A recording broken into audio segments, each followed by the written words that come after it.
She was taught that women must bow before men, that war was the business of men, that a woman should never look a soldier in the eye. But the woman standing before her now was giving orders to a man twice her size, and the man was obeying. This is the story of a woman who discovered that everything she had been taught about gender, about war, about the role of women was a lie, and that truth would change her life forever. August 15th, 1945, the cargo hold of the USS General W.H. Gordon. The vibration was the first thing Yuki Hayashi felt, a constant, unrelenting tremor traveling up through the steel deck plates and into her spine. It was the heartbeat of the beast, a massive American Liberty ship plowing through the Pacific swells. Yuki sat huddled against the cold, sweating rivets of the ship's hull. The air in the cargo hold was thick, a soupy mixture of diesel oil, seasickness, and the unwashed bodies of 300 women. They were the leftovers of the Empire's collapse.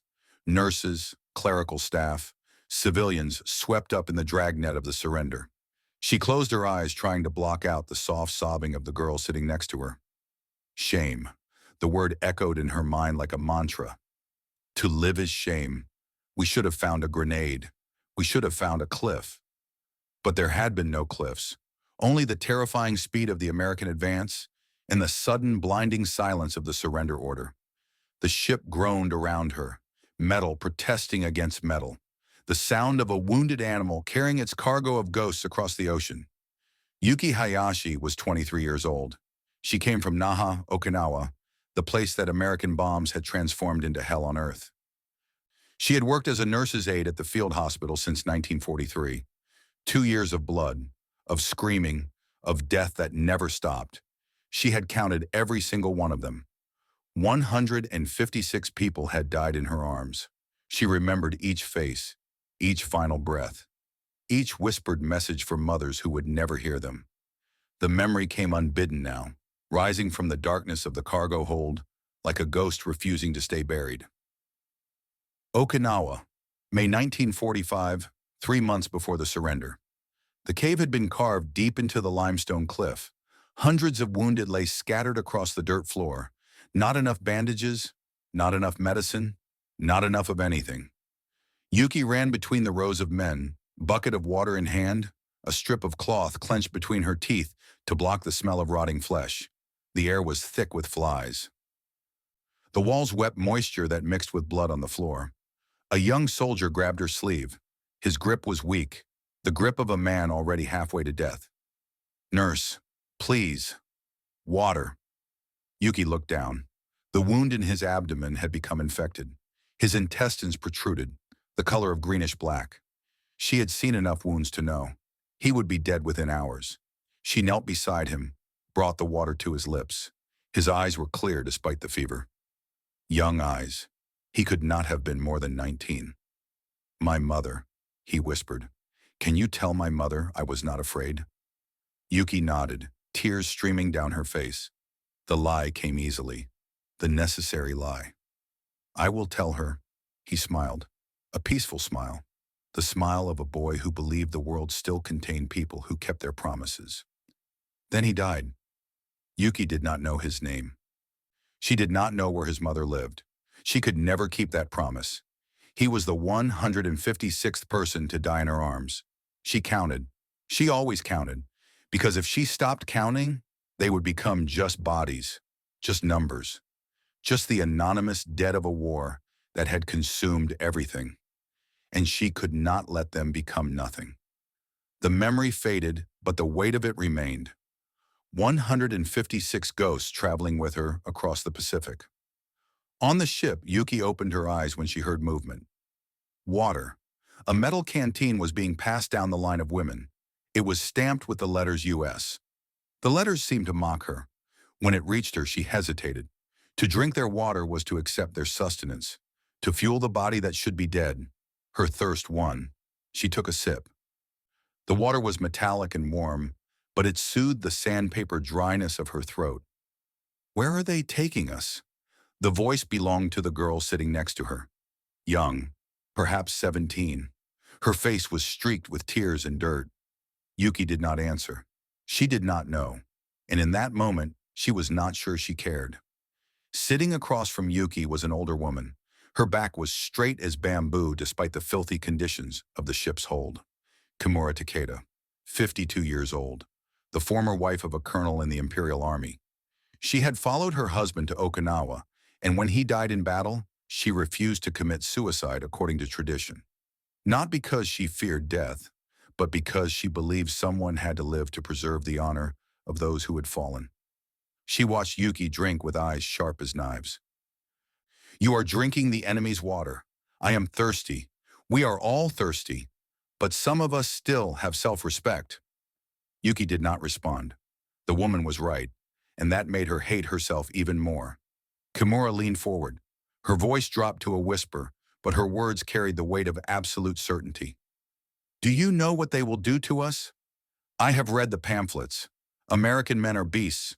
They will use us, torture us, parade us through the streets for their amusement." Yuki had read the same pamphlets. Every Japanese citizen had. The propaganda had painted American soldiers as demons, monsters with no humanity, creatures who delighted in suffering. "I know," Yuki said. She did not want to hear more. She had imagined enough. "When it happens," Kimura said, her voice cold as ice, "we must endure with dignity. We are Japanese women. We do not cry. We do not beg. We die in silence if necessary." Yuki looked at the older woman and wondered if that hardness was strength or just another kind of madness. Perhaps there was no difference anymore. The ship's engine pitch changed on the morning of the 14th day. The rhythmic thrumming slowed, followed by the colossal grinding screech of the anchor chain being let out. The sound was deafening, like the earth itself tearing open. Light flooded the hold as the hatch above groaned open. A square of blinding blue sky appeared, framing the silhouette of a soldier holding a Thompson submachine gun.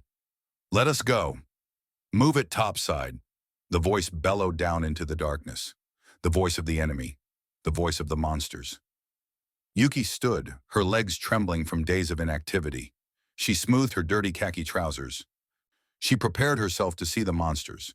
She prepared herself for the brutality she had been warned about in the pamphlets, the giant men who would treat them like cattle. She climbed the ladder, step by heavy step, rising from darkness into the blinding Pacific sun. She did not know it yet, but the monsters she was expecting would not be the ones waiting on the dock. Processing Center C. Oahu, Hawaii. 1,400 hours. The heat inside the corrugated tin hangar was suffocating. The smell of diesel fumes, DDT powder, and stale sweat filled the air. The hum of a Willys MB Jeep idling near the entrance vibrated through the concrete floor. Yuki stared at her own dust-caked feet. Her breathing was shallow. The shame of survival burned in her throat like bile. Around her, other female detainees sat in silence, waiting for the shouting of the American GIs to begin. The inevitable rough handling. The barking of orders they could not understand. "All right, listen up. Line forms here. Have your tags ready." The voice was not a bark. It was sharp, alto, and undeniably female. Yuki's head snapped up. Walking down the line was not a hulking Marine, but a figure in a crisp khaki tropical worsted uniform. The figure wore a skirt hemmed precisely below the knee and a hobby hat with a golden Pallas Athena insignia catching the light. She held a clipboard like a weapon. The American woman stopped in front of a male MP who was slouching against a crate. She pointed a manicured finger at him, said something low and cutting. The male soldier immediately straightened, saluted, and scrambled to move a heavy crate of K rations. Yuki blinked. The cognitive dissonance hit her like a physical blow. A woman commanding a man. In uniform. The American officer turned. Her eyes scanned the row of prisoners. Her gaze locked onto Yuki. And in that moment, Yuki felt as though the ground was melting beneath her feet. This woman did not bow, did not cower, did not hide in the shadows behind men. She stood straight as an oak tree. She looked everyone directly in the eye. She gave orders and was obeyed. Everything Yuki had been taught, every rule she had ever believed, was shattering like glass. Captain Eleanor Bishop, 34 years old, chestnut hair pinned neatly beneath her uniform cap, eyes gray as steel. She was one of the first women to join the Women's Army Corps when it was established in 1942. She had fought not with guns but with paperwork, with discrimination, with thousands of men who believed women had no place in the military. 3 years ago, she had stood before an interview board of 4 men in uniforms covered with medals. "Why do you want to join the WAC?" The Major General's voice dripped with skepticism. "Because my brother died at Pearl Harbor, and I have no intention of sitting idle while other men fight in my place. This is not work for women." Eleanor did not flinch. She did not lower her eyes. She met the general's gaze directly. "With all due respect, General, typing files and coordinating logistics does not require a body part that I lack." The silence stretched. The Major General stared at her. Then, unexpectedly, he laughed. "You have got guts, young lady. I will give you that." 1 week later, Eleanor Bishop became one of the first WAC officers. 2 years after that, she had risen from lieutenant to captain. She had proven herself 100 times over. She had endured the comments, the looks, the hands that accidentally touched, and she had never, not once, bowed her head. In the hangar, Captain Bishop stopped in front of Yuki. "Name?" Her voice held neither the cruelty Yuki expected nor warmth. It was the voice of pure, tired bureaucracy. An interpreter stood nearby, translating the question into Japanese. "Hayashi Yuki." The words came out as a whisper. Bishop typed the name. Clack, clack, clack. The sound of the typewriter rang out like gunfire. Powerful, deliberate. She tore a cardboard tag from a perforated sheet and slid it across the table. "Move along. Medical check in the next tent." Yuki took the tag. It felt heavy as stone. She looked back as she was ushered away. The American woman was already snapping at a male corporal who had dropped a file box. "Watch it, soldier. That is the master roster." The male corporal mumbled an apology and picked it up. Yuki's breath hitched. The world had tilted on its axis. A woman had just commanded a man, and the air inside the processing center would never feel the same again. The air inside the second tent was thick with a chemical haze that tasted of chalk and poison. Yuki gagged as she was pushed through the heavy canvas flaps. The smell was overpowering, acrid and dry. "Remove all clothing. Now." The order came from an interpreter, but the authority came from the American standing beside a wooden crate. She was a tall woman wearing HBT fatigues, her sleeves rolled up to reveal forearms flecked with white powder. Yuki hesitated. In the Imperial Army hospitals, nudity was clinical, but here, surrounded by enemies, it felt like a prelude to execution. Around her, the other women were weeping softly as they unbuttoned their torn shirts. Yuki swallowed her pride. She would not cry. She undressed, folding her clothes with trembling hands, placing them on the pile. She stood shivering, naked and exposed. The tall American woman stepped forward. In her hand was a metal canister with a pump handle, a DDT sprayer, arms up. The woman did not shout. She sounded tired. Yuki raised her arms. A cloud of white powder blasted into her armpits, then down her front and into her hair.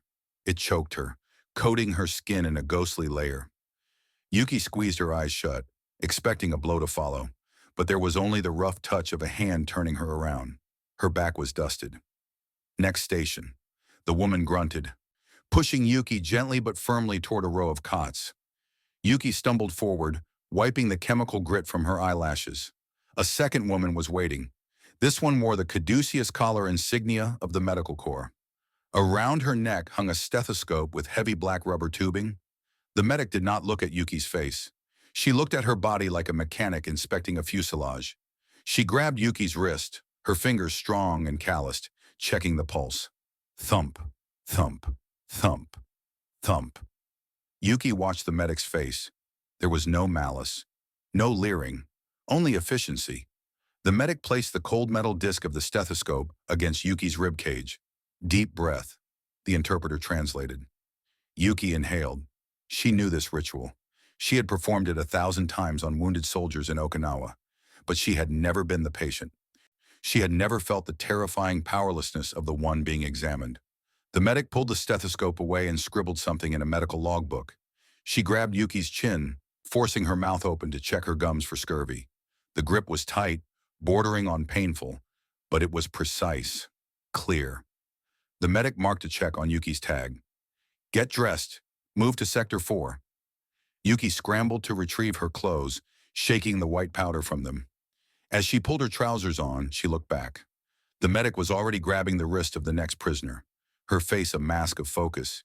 Yuki buttoned her shirt, her heart rate slowly stabilizing. They had not hurt her. They had not violated her. They had treated her like a machine that needed servicing. She walked out into the blinding sunlight of the main compound, the white DDT powder on her hair, marking her like snow. She was alive. She was clean. And she was utterly confused. Yuki sat in the dirt near the perimeter fence of Sector 4. The afternoon heat distorted the air above the tarmac, making the distant hangars shimmer like mirages. For 2 days she had watched. She watched them march. She watched them salute. But she still could not understand them. A cloud of dust announced the arrival of a vehicle. A battered, mud-stained Willys MB Jeep sputtered toward the supply depot opposite Yuki's enclosure. With a loud bang and a hiss of steam, the engine died. The driver, a burly male sergeant, slammed his hands against the steering wheel. He hopped out, kicked the tire, and threw the hood open, waving his arms in frustration. Smoke billowed out. "Need a hand, Sarge?" Yuki watched as a figure slid out from under a nearby truck on a creeper. It was a woman. She was not wearing the skirt and tie Yuki had seen earlier. She was covered head to toe in baggy, grease-stained HBT coveralls, her hair tucked entirely under a mechanic's cap. The male sergeant put his hands on his hips. Damn carburetor again. Piece of junk. The woman stood up. She was small compared to him, but she walked with a heavy, grounded stride. She wiped her hands on a rag already black with oil. Without asking permission, she leaned into the engine bay of the Jeep. Yuki pressed her face against the chain-link fence. In Japan, a woman might clean the factory floor or assemble delicate fuses. But this was a machine of war. This was steel and fire. The American woman barked an order. The sergeant, a man who could snap her in half, jumped into the driver's seat. "Crank it," she yelled. The engine whined but did not catch. The woman shook her head. She pulled a heavy socket wrench from her back pocket. She dove back under the hood, her body disappearing into the machinery. Yuki could see her elbows working, the muscles in her forearms flexing as she wrenched a bolt tight. "Try it now." The sergeant hit the starter. The engine roared to life, purring smoothly. The woman emerged, grinning. She wiped a smudge of grease across her forehead, leaving a black streak like war paint. The sergeant gave her a thumbs up and drove off. The woman turned, spinning the wrench in her hand. She looked toward the fence. Through the diamond-shaped wire, her eyes locked with Yuki's. Yuki did not look away. She could not. She stared at the grease on the woman's hands. The filth that signaled mastery, not servitude. The cognitive dissonance cracked something open inside her. If they could fix the engines that carried the guns, what else were they capable of? The American mechanic did not smile. She just gave a single slight nod. Then she turned back to her truck. Sergeant Ruth Martinez, 28 years old, from San Antonio, Texas. Her father was an automobile mechanic. She had held a wrench before she held a pencil. She had taken apart car engines when other girls were playing with dolls. 2 years ago, she had stood before a recruitment desk. "I want to enlist." The recruiter, a middle-aged man with a beer belly, looked her up and down. "We have positions for typists and telephone operators. I am a mechanic. I can fix anything with an engine." The man laughed. "Sweetheart, mechanics is men's work." "Then why are your men out on the front lines instead of here fixing trucks?" The silence stretched. 3 months later, Ruth Martinez became the first female WAC mechanic assigned to Hawaii. Ruth did not care about politics or women's rights. She only cared about engines, about making broken things run again. And when she saw the Japanese woman standing on the other side of the fence, eyes wide with astonishment, she understood. She understood what it felt like to be told you could not do something just because you were a woman. The nod she gave Yuki was not a greeting. It was recognition. One woman acknowledging another who was beginning to wake up. That night, Yuki lay on her canvas cot, staring at the corrugated metal ceiling of the Quonset hut. Around her, 300 women breathed in the darkness. Some sobbed quietly. Others murmured prayers, but Yuki could not sleep. Her mind kept returning to the images of the day. The woman in the crisp uniform, commanding men with a clipboard. The medic with the stethoscope, examining bodies with cold efficiency. The mechanic with grease-stained hands, bringing engines back to life. Everything she had been taught, everything she had believed. Women were delicate. Women were subordinate. Women served in silence. But these American women were none of those things. They stood straight. They gave orders. They worked with steel and fire. And the men around them did not seem diminished by it. They seemed normal. As if a woman commanding a man was the most ordinary thing in the world. Yuki rolled onto her side. Across the barracks, she could see Kimura Takeda sitting upright on her cot, eyes open, watching the darkness. The older woman had not spoken to her since they arrived, but Yuki could feel her judgment like a physical weight. "You are thinking about them?" Kimura's voice cut through the darkness. Yuki did not respond. "Those women in uniform, they have confused you. They have not confused me." "Then what do you call it? That look in your eyes when you watch the mechanic?" Yuki sat up. "I call it curiosity." "Curiosity about what?" "How to betray your own people." "They are not what we were told." Kimura's laugh was bitter. "Of course they are not. They are worse. They are making you doubt everything. That is their weapon. Not guns, not bombs. Doubt." Yuki lay back down. Maybe Kimura was right. Maybe this was a weapon. But if it was, Yuki was not sure she wanted to fight against it anymore. She stared at the ceiling, listening to the breathing of 300 women. Somewhere outside, an engine rumbled. Perhaps Ruth Martinez was still working, still fixing broken things. Yuki closed her eyes. For the first time since the surrender, she did not dream of the dead.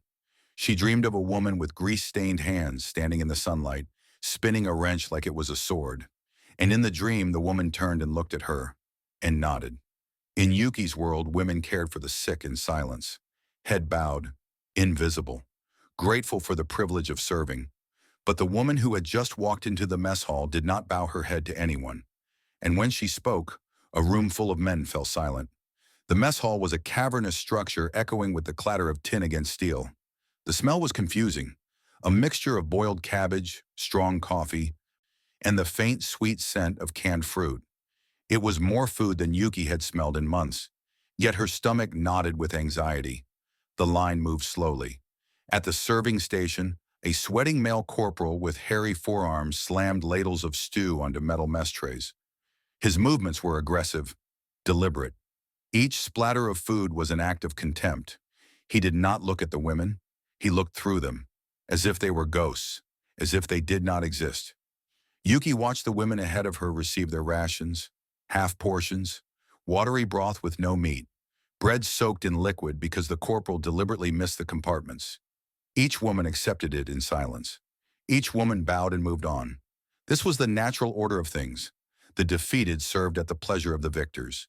Gratitude was expected even for scraps. When Yuki reached the front of the line, she held out her tray with both hands, bowing slightly, a reflex she could not suppress. The corporal sneered. His name was Frank Dawson, 38 years old, from a small town in Alabama where things were done in certain ways and never questioned. He had served in the Pacific. He had watched his friends die on beaches whose names no one back home could pronounce. He had earned the right to hate, and he exercised that right every chance he got. He scooped a half portion of watery broth, purposely avoiding the chunks of meat and potatoes floating in the pot. He splattered it onto her tray, missing the compartment entirely and soaking her bread. "Move it, Tojo," he muttered the words while waving the ladle like a club. Yuki froze. The insult was in English, but the tone was universal. She had heard that tone in Okinawa, in the field hospitals, in the voices of soldiers who saw certain people as less than human. She stepped back, eyes lowered, accepting the humiliation as the price of defeat. This was how the world worked. The strong dominated, the weak endured. "Corporal," the voice cut through the din like a whip crack. Dawson flinched, dropping the ladle into the stew with a splash. Standing at the end of the serving line was Captain Eleanor Bishop. She stood with her hands clasped behind her back, her posture rigid as iron. The silver twin bars of a captain glinted on her collar. Her face was expressionless, but her eyes burned with cold fire. Ma'am, Dawson stammered, straightening up but not quite snapping to attention. His face had gone pale beneath the sheen of sweat. Is there a shortage of rations I was not informed of? Bishop asked the question in a voice that was low, controlled, dangerous. She walked slowly toward him, her heels clicking rhythmically on the concrete floor. Each step was measured, precise, the footsteps of someone who understood the power of silence. No, ma'am. Just rationing for the prisoners, ma'am. The Geneva Convention, Article 11. Bishop pointed to a sheet of paper tacked to the wall behind him. Rations shall be equal in quantity and quality to those of depot troops. Do not make me write you up for a violation of international law, Corporal. She paused. Fill that tray. The mess hall went silent. 300 Japanese women watched with wide eyes. They did not understand all the words, but they understood the dynamic. A woman was giving orders to a man. And the man was afraid. Dawson's face flushed red. He looked at Yuki, then at the captain. He hated this. Every fiber of his being hated this. He hated taking orders from a woman. He hated being corrected in front of the enemy. He hated feeding people he believed deserved to starve. But he feared the rank. He scooped a full ladle of meat and potatoes and dumped it onto Yuki's tray. The portion was generous, more food than Yuki had seen in weeks. Thank you. Bishop said the words with ice in her voice. She turned her gaze to Yuki. It was not a look of kindness. It was not warmth or sympathy or compassion. It was a look of enforced order. I do this for the rule, not for you. Her eyes seemed to say exactly that. Yuki bowed deeper this time. Not to the man, not to the food, to the silver bars on the woman's collar. To the authority that protected even enemies. She hurried to a table, her heart pounding. The world she knew, where men ruled and women obeyed, was dissolving with every mouthful of American stew. Dawson watched Bishop walk away. His jaw was tight with suppressed rage. His hands trembled as he picked up the ladle. She would not always be around. The woman captain with her regulations and her Geneva Convention and her silver bars. Sooner or later, he would have his moment. He continued serving, but his eyes followed the Japanese prisoners, especially the one who had bowed to the woman captain. He would remember her face. That night, in the barracks, the women whispered about what they had witnessed. Did you see? A woman gave orders to a man. She protected us. An American woman protected us. Yuki sat on her cot, eating the food she had been given. Real meat, real potatoes, food that tasted like survival. Kimura Takeda sat across from her, watching with contempt. You look pleased with yourself. I am eating, that is all. You are eating because that woman intervened. Does that not shame you? Yuki looked up.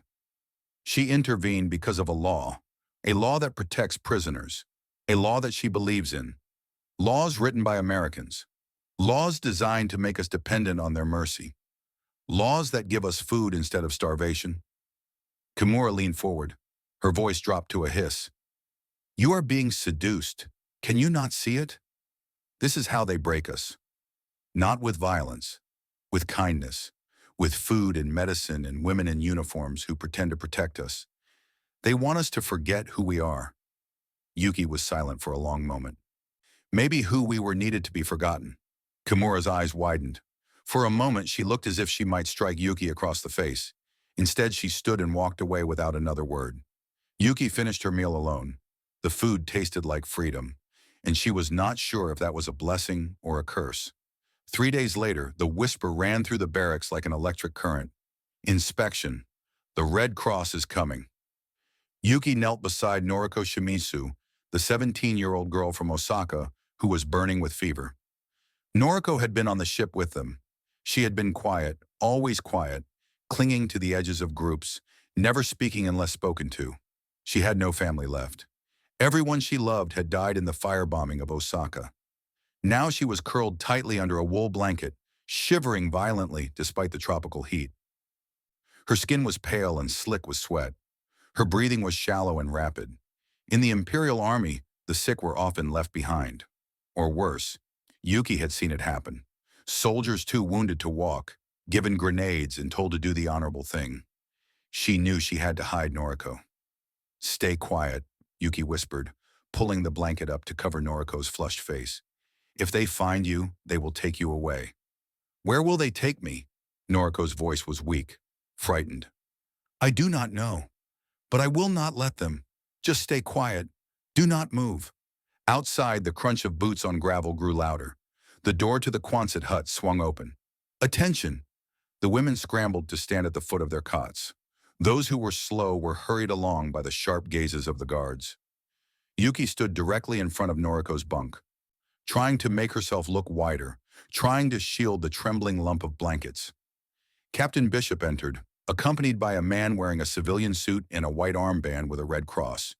He carried a clipboard and wore spectacles that reflected the overhead lights. They moved slowly down the aisle. The captain did not shout today. She pointed at ventilation gaps, checked the tension of the canvas cots, and made notes on a clipboard filled with carbon copy forms. The silence was suffocating. Every scratch of the pen sounded like a sentence. Every footstep echoed like thunder. They stopped at Yuki's bunk. Bishop's eyes narrowed. She looked at Yuki, standing rigid and sweating, then at the blanket behind her that was moving slightly. "Step aside." Yuki did not move. Her heart hammered against her ribs. She prepared to be struck. She prepared to fight. She prepared to do whatever was necessary to protect the girl behind her. Bishop stepped closer, towering over Yuki. "I said, step aside." Her voice was not angry. It was patient. The patience of someone who was accustomed to being obeyed. Yuki squeezed her eyes shut and stepped to the left. Bishop pulled the blanket back. Noriko gasped, shielding her eyes from the light. Her face was flushed with fever. Her lips were cracked and dry. The civilian man leaned in, touching Noriko's forehead with the back of his hand. He frowned and said something to Bishop in a low voice. "High fever. Could be typhus. Could be malaria. She needs immediate medical attention." Yuki braced herself for the order, for the soldiers to drag Noriko outside, for the gunshot that would follow.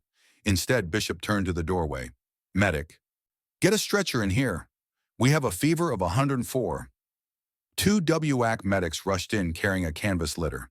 They did not drag Noriko. They lifted her with practiced care, tucking the blanket around her feet, supporting her head as they transferred her to the stretcher. Bishop looked at Yuki. "Why did you not report this at roll call?" Yuki stared at the floor, unable to articulate the fear that had kept her silent.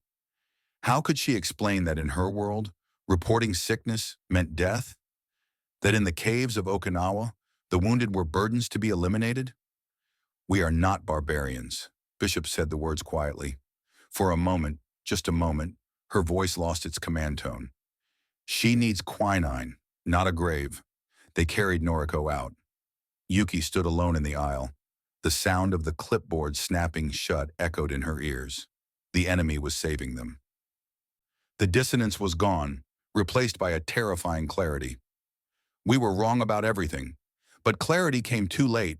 From the medical tent outside, a sudden shout erupted. "She is seizing! I need help!" Yuki did not think. The scream cut through her hesitation like a scalpel. She sprinted toward the medical tent, ignoring the shouts of the guards. "Hey! Stop! Get back here!" She did not stop. Inside the tent, chaos reigned. Noriko was thrashing violently on the canvas cot, her back arching, foam gathering at the corners of her mouth. The wooden legs of the cot rattled against the concrete floor with a terrible rhythm. Thud, thud, thud, thud. A young American WAC medic, no older than 20, was struggling to hold Noriko's shoulders down. She was shouting for a doctor, but the tent was otherwise empty. "She is biting her tongue. Hold her." The medic screamed the words at the air, panic rising in her voice. Her hands were slipping on Noriko's sweat-slicked skin. Yuki burst through the tent flap. The MP guard was right behind her, reaching for his baton. "Get back. Prisoner, get back now." Yuki ignored him. She saw the blood mixed with saliva on Noriko's lips. She saw the young WAC losing her grip. She saw a 17-year-old girl dying in front of her, and she moved. She did not attack the American. She mirrored her. Yuki grabbed Noriko's flailing legs, pinning them down with her full body weight. She looked the American medic in the eye and nodded sharply. "I have her." The words were in Japanese, but the meaning was universal. The medic blinked, stunned for a fraction of a second, then understood. She grabbed a wooden tongue depressor from the tray. Open, open up. Noriko's jaw was clamped shut in the rictus of seizure. The medic could not get the leverage. Yuki let go of the legs. A dangerous risk. The legs immediately began thrashing again, but Yuki lunged forward. She used her thumbs to press hard into the pressure points behind Noriko's jawbone. A technique drilled into her at the Okinawa Field Hospital. Old knowledge, Meiji-era knowledge, passed down from doctor to nurse for generations. Noriko's mouth slackened just enough. The American jammed the wooden stick between Noriko's molars, keeping the airway clear. Turn her lateral. Yuki shouted the words in Japanese, using her hands to mime the motion. The language meant nothing, but the movement was universal. Recovery position. The American understood immediately. Together, moving as a single unit, the American soldier and the Japanese prisoner heaved Noriko onto her side to prevent her from choking on her own vomit. They froze there, panting, their hands entangled on the patient's sweating shoulder. Slowly, the violent convulsions eased into tremors. Noriko gasped, drawing a ragged, clear breath. The silence that followed was deafening. The MP stood at the entrance, baton lowered, confused by the scene before him. He had been trained to see enemies, but what he saw was two women saving a life. Yuki looked up. Across the cot, the young American medic was staring at her. Sweat dripped from the American's nose. Her uniform was soaked through. There was no hatred in her eyes anymore, only the exhausted recognition of a fellow professional. Nice work. The medic breathed the words, her voice trembling. Yuki did not understand the words, but she felt the tone. She felt the respect. She slowly pulled her hands away from Noriko. Her fingers were trembling. For the first time since the surrender, she did not feel like a prisoner of war. She felt like a nurse. Lieutenant Helen Crawford, 22 years old, fresh out of nursing school in Boston. She had been in Hawaii for 3 months and had seen more death than most nurses see in a lifetime. Young soldiers with missing limbs, burns that covered entire bodies, minds shattered beyond repair. She had never worked alongside an enemy before, but in that moment, with a 17-year-old girl seizing between them, there had been no enemies, no nations, no war, only two healers trying to save a life. She would remember this moment for the rest of her career. The moment she learned that compassion had no nationality, that skill had no flag. The moment a Japanese prisoner taught her a technique that would save dozens of lives in the years to come. Yuki was escorted back to the barracks under guard, not to be punished, but to be observed. Captain Bishop had given orders. Prisoner Hayashi was not to approach the medical area again, not because she had done anything wrong, but because her presence in the medical tent had created a complicated precedent, an enemy prisoner saving a life. That did not fit into any regulation. But within the barracks, Yuki faced a different kind of consequence. Kimura Takeda was waiting. "I heard what you did." The older woman's voice was cold as ice. She stood in the center of the barracks, and other women had gathered around her.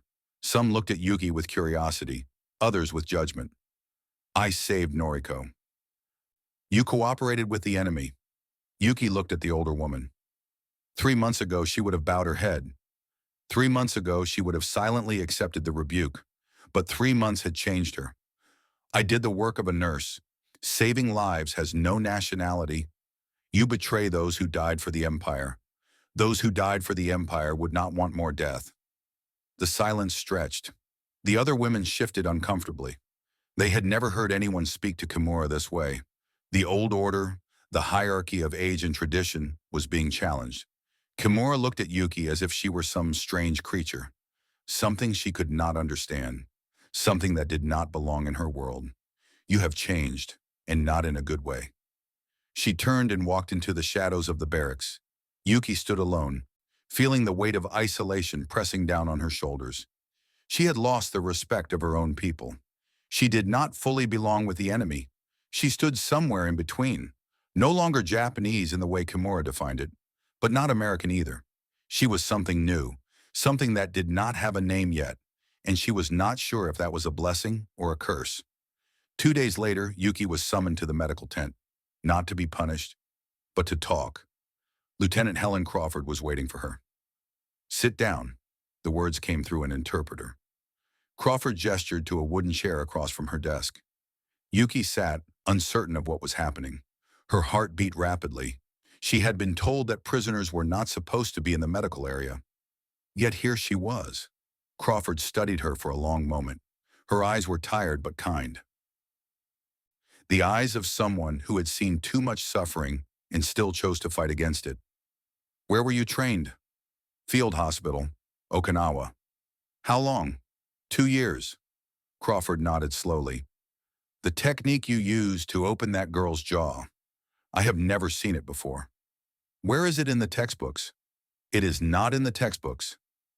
Yuki paused, gathering her thoughts. I learned it from an old doctor in Naha. He said it was knowledge from the Meiji era. Traditional medicine, the kind that was passed down before Western methods came to Japan. Crawford tilted her head, intrigued. Show me. Yuki hesitated. I am a prisoner. I am not allowed to practice medicine. You are not practicing medicine. You are teaching. There is no regulation against teaching. Crawford leaned forward. Do you know how many people we lose to uncontrolled seizures? Because we do not have enough medical staff? Because we do not know enough techniques? Yuki did not answer. She did not know the number. Too many. Too many people die from things that could be prevented. Crawford stood and walked around the table. I have spoken with Captain Bishop. You are not allowed to work as medical staff. Regulations do not permit it. Yuki nodded. She had expected this. But there is no regulation that prevents you from observing, and there is no regulation that prevents me from discussing medical techniques with you. Crawford looked directly into Yuki's eyes. Do you understand what I mean? Yuki understood. She would not be allowed to work officially, but she would be allowed to learn. And perhaps, in some way, she would be allowed to teach. I understand. Crawford smiled for the first time since they had met. It was a small smile, tired but genuine. Good. Come back here tomorrow. 6 in the morning. We have a lot to discuss. The weeks passed. Every morning, Yuki arrived at the medical tent at 6 o'clock. She observed while Crawford worked. She discussed techniques in a mixture of broken English and Japanese and hand gestures. She learned about penicillin, the miracle drug that Japan did not have. She watched Crawford administer it to patients who would have died without it. She learned about modern blood transfusion techniques, about sterilization methods, about surgical procedures that her field hospital could only have dreamed of. And Crawford learned from her. Pressure point techniques from the Meiji era, traditional methods of stopping bleeding without modern equipment, survival tricks from a hospital that had no medicine, ways to keep patients alive when there was nothing left but hope and skill. They did not become friends. The word was too strong for what they were. But they became colleagues, two nurses from opposite sides of a battle line, sharing knowledge for a common purpose, saving lives. One evening, as Yuki left the medical tent, she encountered Ruth Martinez. The mechanic was sitting on an oil drum near the motor pool, smoking a cigarette, watching the sunset paint the sky orange and purple. Heard you are learning medicine. Ruth said the words without looking at Yuki. Yuki stopped. She did not know how Ruth knew. She did not know how news traveled in this camp. Ruth laughed at her confusion. I do not speak Japanese. I am just guessing from your face. She waved for Yuki to sit. Yuki hesitated. Prisoners were not supposed to fraternize with American soldiers. But no one was watching, and something in Ruth's manner made her feel safe. She sat. They sat in silence for a while, watching the sun sink into the Pacific. The sky turned from orange to red to deep purple. Stars began to appear. You know, Ruth finally spoke, still watching the horizon. When I joined the WAC, everyone said I was crazy. Women do not fix trucks. Women do not work with engines. Women do not. Women do not. Women do not. She took a drag from her cigarette. But I did. And now those same men bring their trucks to me when they break down. They still do not like it, but they need me. She turned and looked at Yuki. You are a nurse. You are good at it. Do not let anyone tell you that you cannot do something just because you are Japanese, or a woman, or a prisoner. Yuki did not understand all the words, but she understood the meaning. Thank you. She said the words in clumsy English. Ruth nodded. Do not mention it. They sat in silence until the stars filled the sky. Then Yuki stood and walked back to her barracks. Behind her, Ruth lit another cigarette and went back to watching the darkness. Two women from opposite sides of the world. Two women who had been told they could not. And yet, here they were. Doing what they were told was impossible. The days turned into weeks. Yuki learned English words, medical terms, American slang. She learned that okay meant good, that sure meant yes, that doc was short for doctor. She learned that not all Americans hated her. Some did. Corporal Dawson never stopped sneering whenever he saw her. His eyes followed her with barely concealed malice. But others treated her differently. Crawford spoke to her as an equal. Ruth nodded to her when they passed. Even Captain Bishop, in her cold professional way, acknowledged her existence. She learned that the propaganda she had believed was not entirely false. Some American soldiers were cruel, some were racist, some had done terrible things in the Pacific. But she also learned that they were not all the same. Just as the Japanese were not all the same, people were people, complex, contradictory, capable of both cruelty and kindness. And that realization was more terrifying than any propaganda. Because if people were not simply good or evil, if they were not simply enemies or allies, then the world was far more complicated than anyone had told her, and she would have to think for herself. One night, Noriko came to see her. The 17-year-old had recovered from her fever. She was still thin, still fragile, but she was alive. She sat on the edge of Yuki's cot, her eyes bright with something that might have been hope. I heard what you did. You saved my life. The American medic saved your life. I just helped. You helped. That is what matters. Noriko was quiet for a moment. The older women say you are a traitor, that you have forgotten who you are. Yuki sighed. What do you think? Noriko looked at her for a long moment. I think you are the only person who cared enough to hide me. The only person who ran into that tent when I was dying. I do not care what the older women say. She reached out and took Yuki's hand. You are not a traitor. You are a nurse. And nurses save lives. That is all that matters. Yuki felt tears prick at her eyes. Thank you. Noriko smiled. Do not mention it. She stood and walked back to her own cot. Yuki lay down and stared at the ceiling. Outside, the sound of an engine rumbled. Somewhere, Ruth Martinez was probably still working, still fixing broken things. And in the medical tent, Crawford was probably still saving lives, still fighting against death. Two American women who had shown her that the world could be different, and one Japanese girl who had shown her that she was not alone. Yuki closed her eyes. For the first time in months, she fell asleep with something that felt almost like peace. She had crossed a line from which there was no return. She had saved a life alongside the enemy. And now she had to decide who she truly was. November 1945 arrived with cooler winds and the scent of rain. The camp had changed. The initial chaos of the surrender had given way to a strange routine. The women woke at dawn. They ate American food. They worked at assigned tasks. They slept. And slowly, almost imperceptibly, the hatred began to fade. Not for everyone. Kimura Takeda still refused to speak to Yuki. A handful of older women whispered behind her back, calling her a traitor, a collaborator, a woman who had forgotten her duty to the dead. But the younger women were different. They watched Yuki walk to the medical tent every morning. They saw how Crawford treated her, not as a prisoner, not as an enemy, but as a colleague. They noticed the small changes in the way the guards spoke to her, the nods of acknowledgement, the occasional word exchanged, and some of them began to wonder. Maybe the Americans were not all monsters. Maybe the world was bigger than what they had been told. The arrangement with Crawford had become something neither of them had expected. Every morning at 6, Yuki arrived at the medical tent. She observed while Crawford worked. She discussed techniques in a mixture of broken English and Japanese, and hand gestures that had become their own private language. Crawford taught her about penicillin, the miracle drug that had changed everything. Yuki watched as patients who would have died in Okinawa recovered within days. Infections that would have meant amputation healed completely. She learned about blood typing, about plasma, about the science of keeping people alive when their bodies wanted to give up. And in return, Yuki taught Crawford the old ways, pressure points that could stop bleeding, techniques for reducing fever without medication, methods of setting bones that required no equipment beyond skilled hands, knowledge passed down through generations, knowledge that had nearly been lost in the rush toward modern medicine. Crawford wrote everything down in a small notebook. Her handwriting was neat and precise. Diagrams filled the margins, notes in shorthand that only she could read. One morning, Crawford looked up from her writing and studied Yuki for a long moment. "Why did you become a nurse?" The question caught Yuki off guard. She had never been asked that before. In Japan, women did not choose their paths. Paths were chosen for them.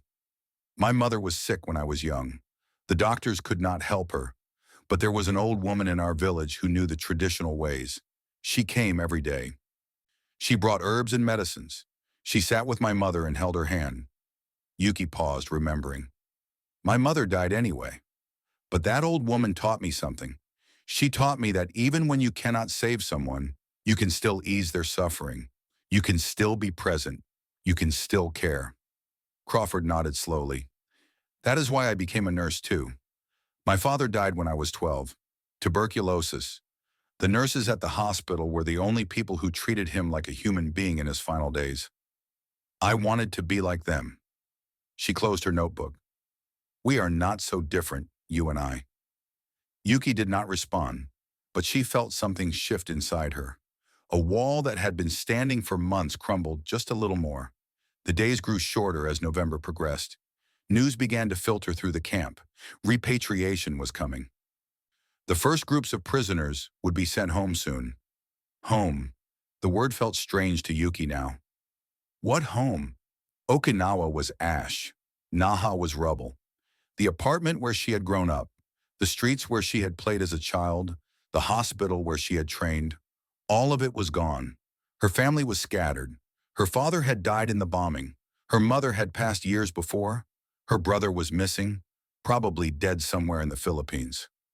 What was she going home to? One morning, Crawford called her aside after their session. "We received orders. Repatriation begins next week. The first group leaves on Monday." Yuki felt her stomach drop. "Am I in the first group?" Crawford shook her head. "Not yet. Medical cases go last. We need to make sure everyone is healthy enough for the journey. But you will be going soon, within the month." She paused. "What will you do when you return?" Yuki had never thought about it. She had been so focused on surviving each day that she had not considered what came after. "I do not know. I was a nurse. But the hospitals are destroyed. Everything is destroyed." Crawford was quiet for a moment. Then she reached into her pocket and pulled out the small notebook she had been writing in for weeks. "I want you to have this." Yuki stared at the notebook. "I wrote down everything you taught me. The pressure points, the traditional methods, the techniques from the Meiji era. I thought maybe you could write down what I taught you. Take it back with you. Maybe it will help." Yuki took the notebook. It was heavier than it looked. The weight of shared knowledge. The weight of connection. "Thank you." The words felt inadequate. "Do not thank me. Just save lives." "That is all the thanks I need." Crawford smiled. It was a tired smile. The smile of someone who had seen too much death and still chose to fight against it. "You are still a nurse. That does not change because of where you are or what has been destroyed. You have skills. You have knowledge. You can rebuild." Yuki looked at the notebook in her hands. For the first time since the surrender, she allowed herself to imagine a future. The night before her scheduled departure, Yuki walked through the camp one last time. The moon was full, casting silver light across the Quonset huts and the chain-link fences. The air was cool and smelled of salt from the distant ocean. She found herself at the motor pool. Ruth Martinez was there, as she always was, working on an engine by lantern light. Her hands were black with grease. Her coveralls were stained with oil. She looked up when she heard Yuki approach. "Heard you are leaving tomorrow." Yuki nodded. "Yes, going home." Ruth wiped her hands on a rag that was already filthy. "You know, when you first got here, you looked at me like I was some kind of impossible thing. A woman fixing engines. Your eyes were as big as dinner plates." Yuki remembered that day. standing at the fence watching Ruth bring the Jeep back to life, the moment that had cracked something open inside her. You were impossible. In my world, women did not do what you do. Ruth laughed. In my world, too. But I did it anyway. She leaned against the truck she had been working on. Let me tell you something. When this war is over, things are going to change. Women have been doing jobs that men said we could not do for 4 years now. Building planes, driving trucks, running factories. Some people think we will just go back to the kitchen when the men come home. She shook her head. But we will not. We cannot. You cannot unring a bell. You cannot unknow what you know. Once a woman learns she can fix an engine, she is never going to believe she cannot. Ruth looked at Yuki with serious eyes. Same goes for you. You know things now that you did not know before. You have seen things. You cannot unsee them. So when you go home, do not let anyone tell you that you cannot do what you know you can do. Yuki nodded slowly. I will remember. Ruth extended her hand, a Western gesture, a gesture of equals. Good luck, kid. Yuki took her hand. The grip was strong and calloused and covered in grease. Thank you, for everything. Ruth shrugged. I did not do anything. You did the work yourself. I just showed you it was possible. She released Yuki's hand and turned back to her engine. Now get out of here. I have work to do. Yuki walked away into the moonlight. Behind her, the sound of a wrench against metal rang out in the quiet night. November 27, 1945. The docks. The wind off the harbor smelled of salt and diesel, just as it had 3 months ago. But the air no longer felt heavy with dread. It felt thin, crisp, full of the uncertainty of peace. Yuki stood in line at the base of the gangplank. In her hand, she clutched her repatriation papers, stamped with the official seal of the United States Army. Slung over her shoulder was a green canvas duffel bag. Inside were the things she had accumulated during her time in the camp. Chocolate, soap, a wool blanket, Crawford's notebook, and something else. A small book of English phrases that Ruth had given her that morning, pressed into her hand without a word. The processing was efficient, quiet, no shouting. Hayashi Yuki. A clerk called out her name. Yuki stepped forward. She handed over her papers. As she waited for the final stamp, she looked past the clerk to the Jeep parked near the warehouse. Standing there, watching the prisoners board, was Captain Eleanor Bishop. She looked exactly as she had on that first terrifying day in the hangar. The crisp khaki uniform, the skirt hemmed precisely below the knee, the hobby hat perched perfectly on her head. The golden palace Athena insignia caught the morning sun, the goddess of wisdom and war. 3 months ago I saw a monster, Yuki thought. Now I see a blueprint. She remembered that first moment of shock. The cognitive dissonance that had shattered her understanding of the world. A woman commanding men. A woman wielding authority. A woman who did not bow. That image had changed everything. Yuki stepped out of line, just an inch. The MP started to raise his hand, but Bishop waved him off. The captain walked over, stopping a few feet from Yuki. There were no bows this time. Good luck, Hayashi. The words were not warm. They were not cold. They were respectful. It was the farewell of one professional to another. Yuki stood straighter than she had ever stood in the presence of an imperial officer. She looked at the gold insignia on Bishop's collar. The goddess who represented wisdom and strategic warfare. The goddess who had never bowed to anyone. And then Yuki raised her hand, not in a bow, but in a slow, deliberate salute. Bishop's eyes widened, just for a moment, just a flicker of surprise. Then she returned the salute, crisp and sharp, the salute of a soldier acknowledging a soldier. Yuki held the salute for a long moment. Then she lowered her hand, turned, and walked up the gangplank. The metal vibrated under her feet, echoing the journey that had brought her here 3 months ago. She touched the collar of her rough shirt. Japan was in ruins. She knew the cities were ash. The men were broken. But we are not. She whispered the words to the wind. As the ship's horn blasted, a deep, mournful sound signaling departure, Yuki did not look back at the wire fences. She looked forward, toward the horizon. She was returning to a land of ghosts, but she was bringing back something more dangerous than any weapon. The knowledge that a woman could hold a wrench, command a regiment, and save a life. all without lowering her eyes. Somewhere on the dock, Ruth Martinez watched the ship pull away. She did not wave. That was not her style. But she muttered something under her breath. "Give them hell, kid." Then she turned back to her truck, wrench in hand, and went back to work. Lieutenant Helen Crawford stood at the entrance of the medical tent, watching the ship disappear into the morning haze. She had treated hundreds of patients in her career. She would treat thousands more. But she would never forget the Japanese woman who had taught her techniques from another era.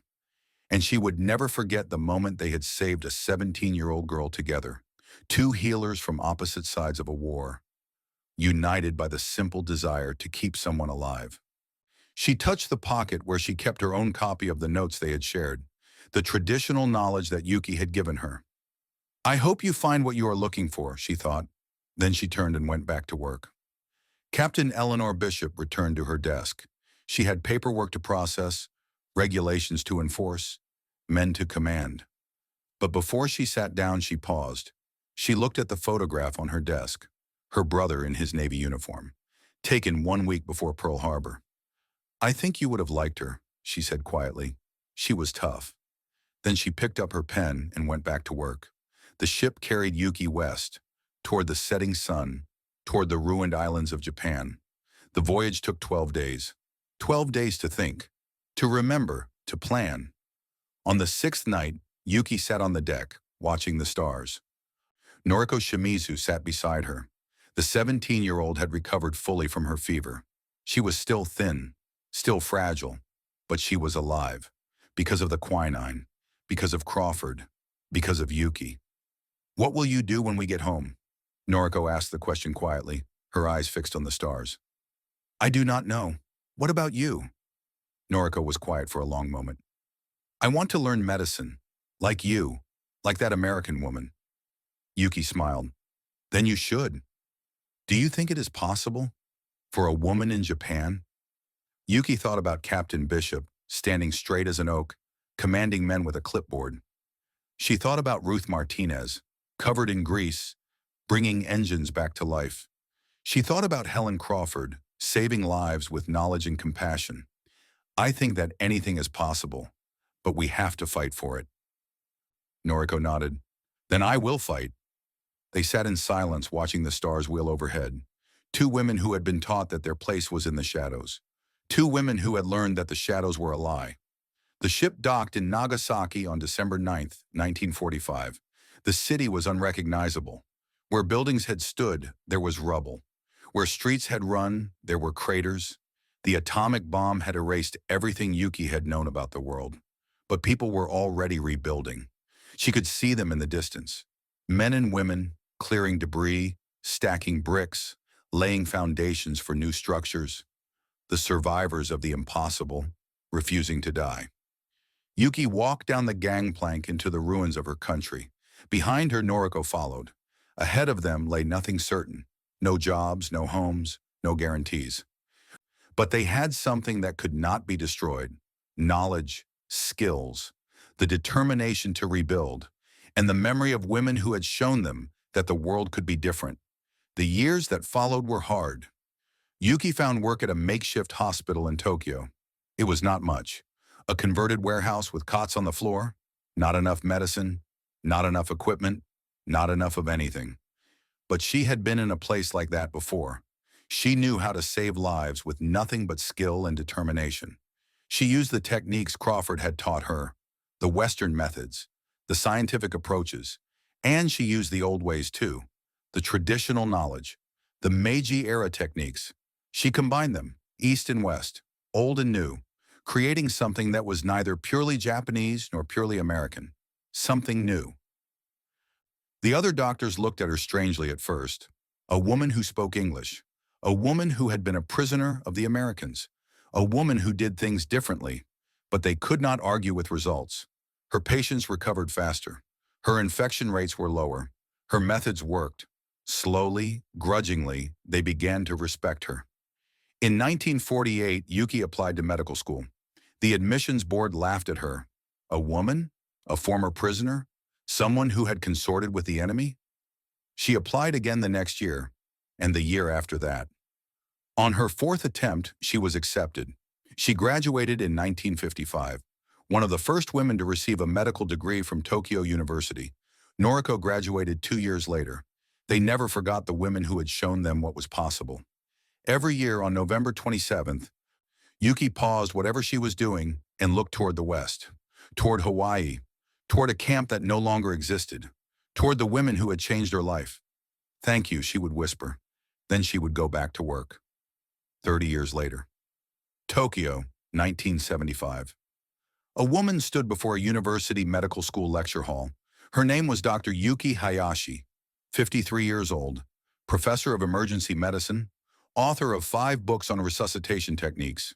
She was one of Japan's first female physicians, a pioneer who had opened doors for thousands of women who came after her. The lecture hall was full. Medical students sat in tiered rows, notebooks open, pens ready. Half of them were women, something that would have been unimaginable 30 years ago. "Today," Yuki said, "I will tell you a story, not about medicine, but about who taught me that I could become a doctor." The students looked up, curious. This was not in the syllabus. In 1945, I was a prisoner of war. I was held in Hawaii. I was taught that Americans were monsters. I was taught that women must bow before men. She paused, letting the words sink in. But the first thing I saw when I arrived at the camp was an American woman giving orders to a man, and the man obeyed. The students glanced at each other, uncertain where this was going. In the 3 months that followed, I saw women fix Jeep engines. I saw women examine patients with stethoscopes. I saw women protect prisoners' rights by citing international law. Yuki smiled, and I realized that everything I had been taught about gender, about the role of women, was a lie. She looked around the classroom, at the young faces, at the future doctors who would save countless lives. There was a woman named Captain Eleanor Bishop. She never smiled at me.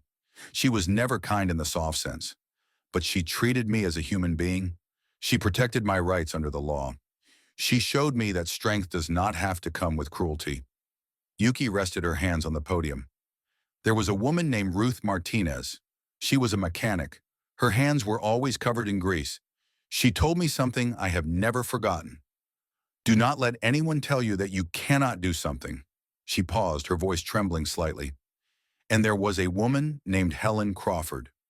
She was a nurse, like I was. She taught me about penicillin and blood transfusions and hundreds of other things.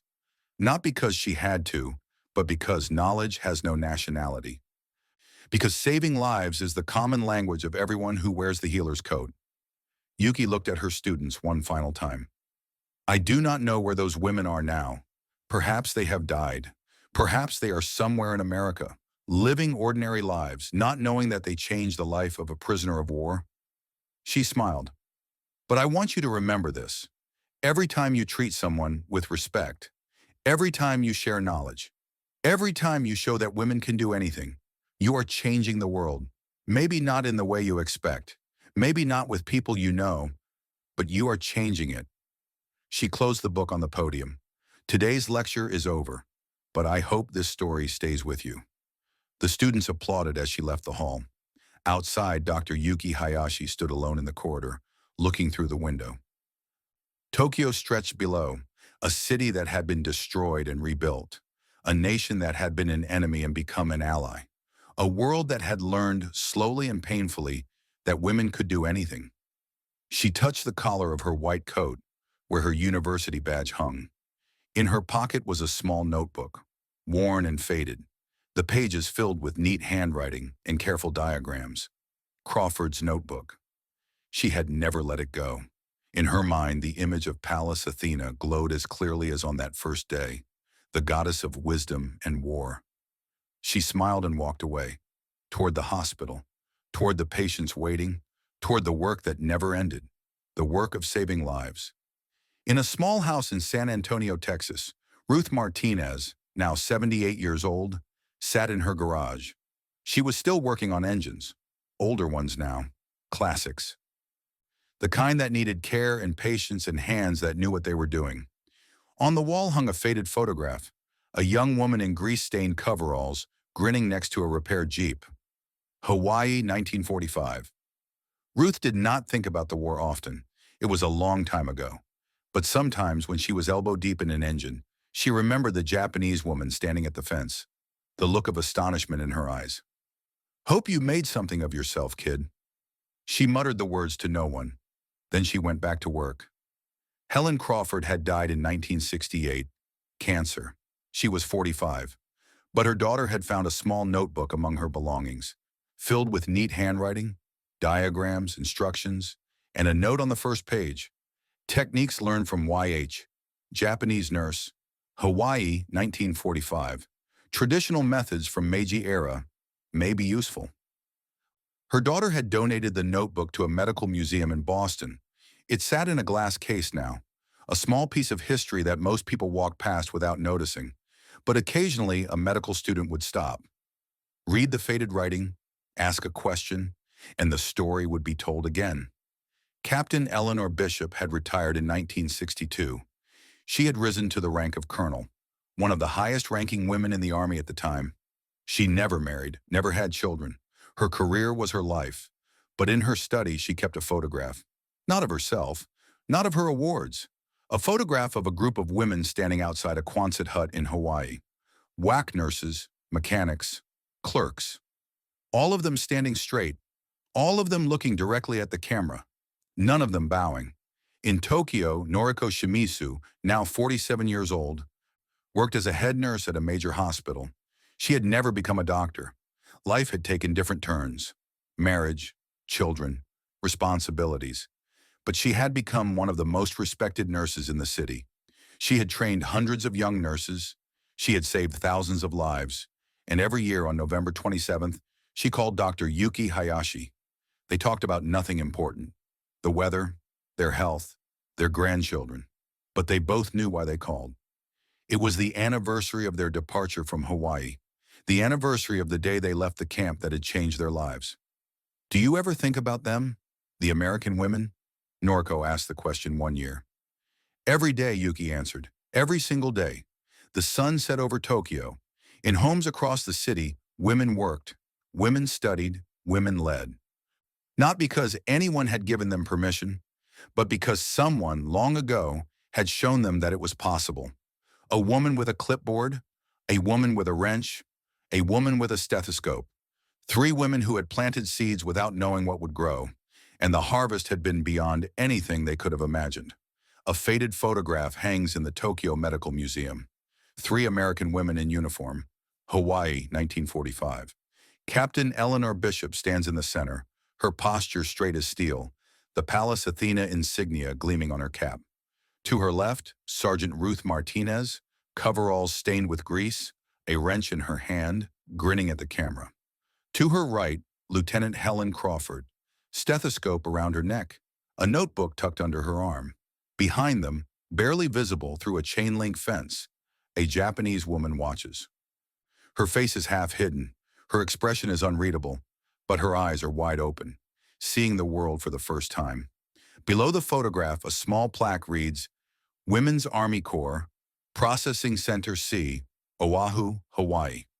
August 1945. They showed us what was possible. Dr. Yuki Hayashi, class of 1955. The museum is quiet at this hour, but if you listen carefully, you can almost hear the sound of a typewriter. Clack, clack, clack. The sound of a woman commanding her world. The sound of history being written. The sound of walls coming down.